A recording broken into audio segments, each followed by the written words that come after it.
In the dusty streets of Silver Creek, where the sun baked the earth like a forgotten loaf of bread and the wind whispered secrets through the saloons, Jack Harlan stood with his hands bound behind his back, facing the noose that swayed gently from the gallows. The townsfolk gathered, their faces etched with a mix of curiosity and judgment, as Sheriff Harlan, no relation, thank God, read out the charges. Horse theft, bank robbery, and a shootout that left 2 men wounded.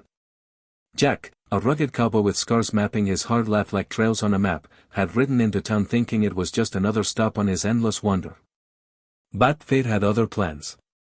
As the sheriff finished, he paused, his mustache twitching. Jack Harlan, before we string you up, I'll offer you one chance at redemption. Marry any woman in this town who'll have you, and I'll pardon your crimes. Choose any woman you want, cowboy. Jack's eyes scanned the crowd, his heart pounding not from fear of death. He'd danced with that devil before, but from the weight of this unexpected mercy.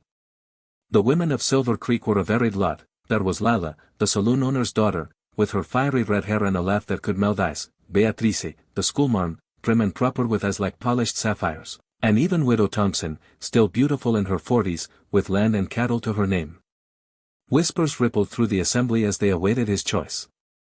Jack's gaze lingered on each, but then it settled on the edge of the crowd, where a young woman stood apart, her ample frame hidden under a faded blue dress, her face turned downward as if the ground held more kindness than the stairs above. Her name was Eliza Monroe, the baker's daughter, often called the obese girl in cruel whispers. She was 25, kind-hearted to a fault, but shunned for her size in a town that valued slim waists and quick steps. Jack cleared his throat, his voice steady despite the rope's shadow. Then I'll marry the obese girl, he said, pointing to Eliza. Gasps erupted like gunfire. The sheriff's eyebrows shot up, and the crowd murmured in disbelief.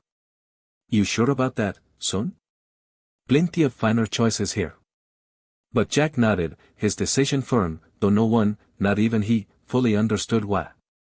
Perhaps it was the way Eliza had once slipped him a loaf of bread when he was down on his luck, years ago, without a word or expectation. Or maybe it was the loneliness he saw in her eyes, mirroring his own. The sheriff shrugged and untied Jack's hands. All right then. Wait inside sundown. Elisa, you got a say in this?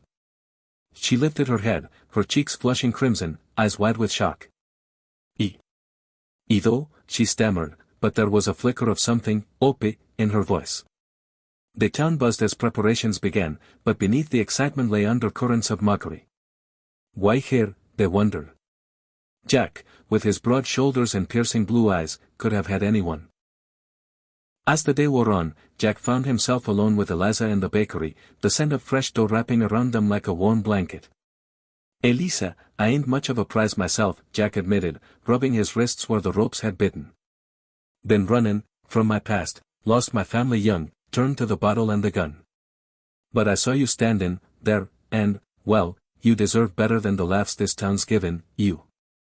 She busied herself kneading dough, her hands strong and capable, flour dusting her apron.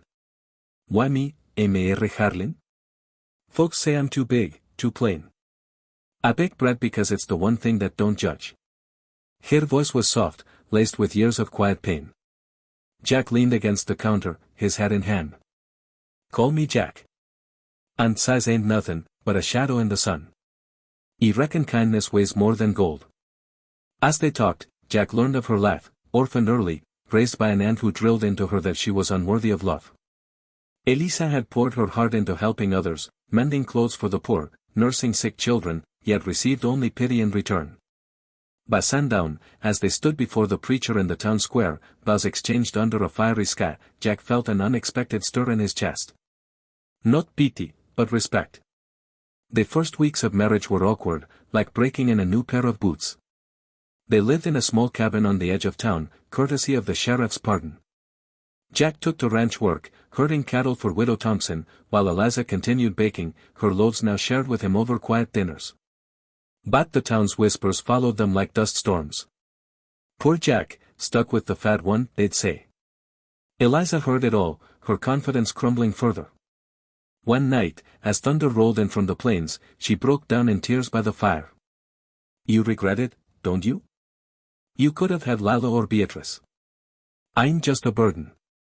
Jack knelt before her, taking her hands. Regret? Woman, you're the first real thing in my life. But I see how they hurt you. We show, I'm different. In that moment, an idea sparked, a profound realization for Jack. He'd always run from connection, but here was a chance to build something true. It began small acts of kindness, complimenting her baking publicly, dancing with her at the town hall despite stares, defending her when cruel words flew. As months passed, unexpected turns unfolded. A drought hit Silver Creek hard, crops withering and cattle thinning. Food grew scarce, and tempers flared.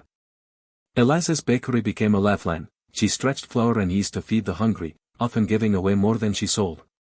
Jack joined her, using his cowboy skills to hunt game and shade it. But then came the bandits, a gang led by Black Bart, Jack's old riding partner from his outlaw days. They raided the town one moonless night, torches blazing, demanding tribute. The sheriff rallied a posse, but they were outnumbered. Jack, torn between his past and present, hid Eliza in the cellar. "Stay safe," he whispered. But as gunfire echoed, Eliza emerged, her heart pounding. She knew Jack's history from late-night confessions. He wasn't a bad man, just lost. Sneaking through shadows, she found Black Bart holding Jack at gunpoint in the square. "You turned soft, Harlin," Bart sneered. "Marrajin, Arca?" Pathetic. What happened next was the twist no one saw coming. Eliza stepped forward, her voice trembling but resolute. "He's a better man than you'll ever be. And if you hurt him, you'll answer to me." Bart laughed, but Eliza, drawing on hidden strength, grabbed a nearby lantern and hurled it at the bandits, horses, spooking them into chaos. In the confusion, Jack disarmed Bart, and the posse closed in, but it was Eliza's act that turned the tide, not just bravery, but compassion. As Bart lay wounded, she knelt beside him, bandaging his arm despite his curses. "Hate don't heal nothing, coma," she said softly.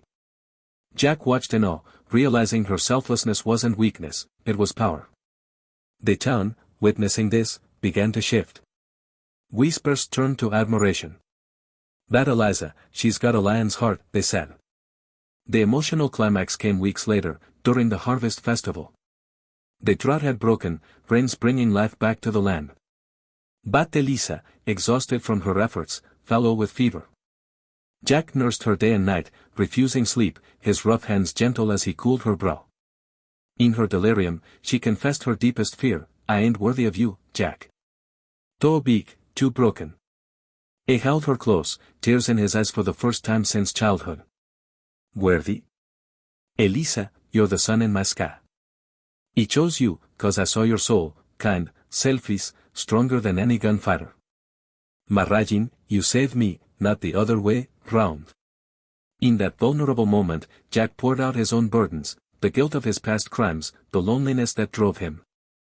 Eliza, rallying, squeezed his hand. "We save each other, then." Her recovery sparked a transformation. Jack vowed to atone fully, helping rebuild the town with honest work.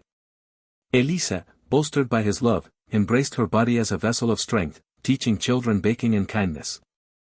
Years blended into a tapestry of shared life. Silver Creek flourished, not just from rain, but from the ripple of their compassion. Jack and Eliza adopted orphans, turning their cabin into a home of laughter. The town, once judgmental, honored them, renaming the bakery Eliza's Heart and sharing stories of the cowboy who chose love over ease. Jack, now graying at the temples, would sit on the porch with Eliza, her hand in his, watching sunsets. "Best choice I ever made," he'd say. She'd smile, her eyes sparkling. Kindness ain't about size or strength, it's about seeing the good in folks, even when they can't see it themselves. And so, in the vast American West, where dreams are as big as the sky, Jack and Eliza's story became legend. It reminded folks everywhere, from bustling cities to quiet farms, that true humanity lies in selflessness, in choosing the path of compassion when the world expects otherwise. In a nation built on second chances, their tale inspired hope, that one act of kindness can transform not just a life, but a community, echoing across generations like a heartfelt ballad on the wind.